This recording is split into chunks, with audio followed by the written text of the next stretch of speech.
Army Chief Shafiqur Rahman has warned that his party would strongly challenge any allegations of vote rigging in Bangladesh's closely contested election. He says if any allegations were serious, we will not spare anyone. We will do whatever is required. Brian, that's almost a threatening stance.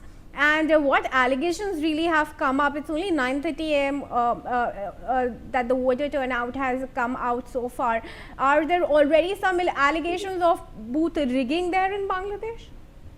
Well, yes, it has been going on. These allegations have been surfacing about booth rigging, booth capturing, and now Jamaat-e-Islami Chief Shafiqur Rahman issued a stern warning against any potential irregularity, signaling his party's readiness to challenge alleged electoral misconduct. After casting his vote in Dhaka, Rahman said that if any allegations are serious, they will not be sparing anyone, and will be doing whatever is required. Very importantly, his comments does underline the tense political environment surrounding the closely contested election. Jamaat-e-Islami is also emerging as a key contender in this post-upheaval vote, has indicated that it will remain vigilant throughout the day and will pursue legal and political remedies if credible complaints of vote rigging surfaces.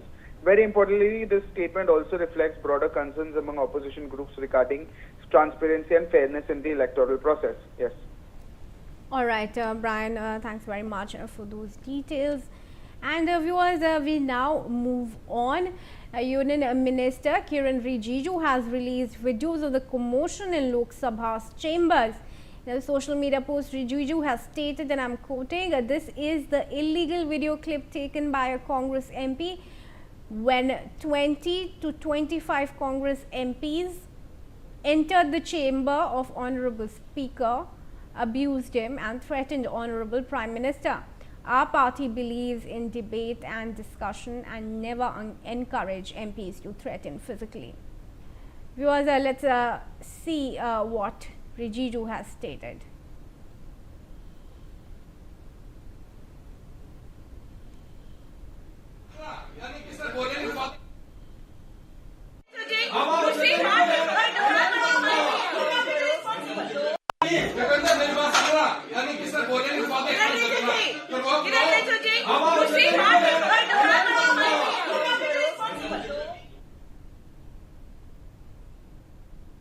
BJP और NDA का MPs को हम भी अगर खुला छूट दे देंगे तो वहां महाभारत नहीं हो जाते तो कितना खराब लगता है कि नहीं। तो हम लोग तो ये सब नहीं चाहते ना। 20-25 कांग्रेस एमपीज स्पीकर के चैम्बर में जबरदस्त घुस गए तो मैं भी दौड़ के गए कि भाई स्पीकर साहब के साथ क्या बदसलूकी किया जा रहा है। तो वहां इतना गाली गलौज किया गया। प्रियंका जी और वेणुगोपाल जी भी वही थे, उन्हीं के सामने में गाली किया है।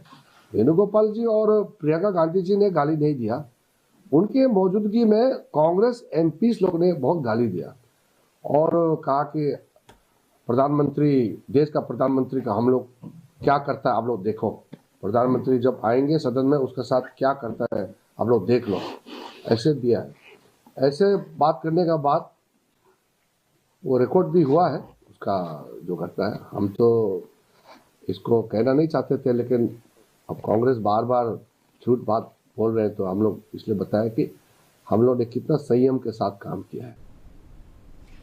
Sanjay Sharma is there with me to get us more details on this. Sanjay, firstly, who was this MP who has recorded this video inside the speaker's chamber? Is it even allowed to do that? And if it is, they've managed to record it, put it on social media, and now Rijiju is also sharing that.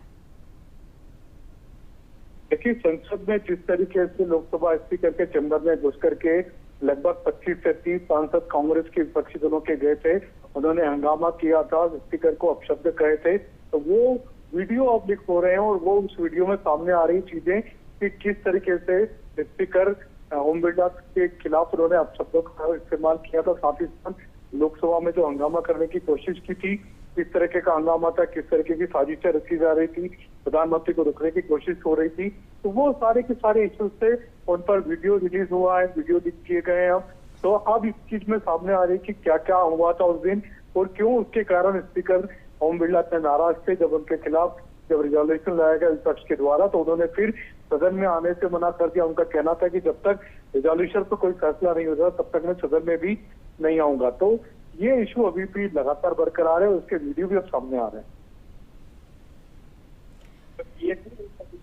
जी क्या फिलहाल centre की तरफ से कोई action लिया गया है? रिजिजू ने ये वीडियो तो शेयर कर दी है, बट क्या कोई एक्शन भी लिया गया है?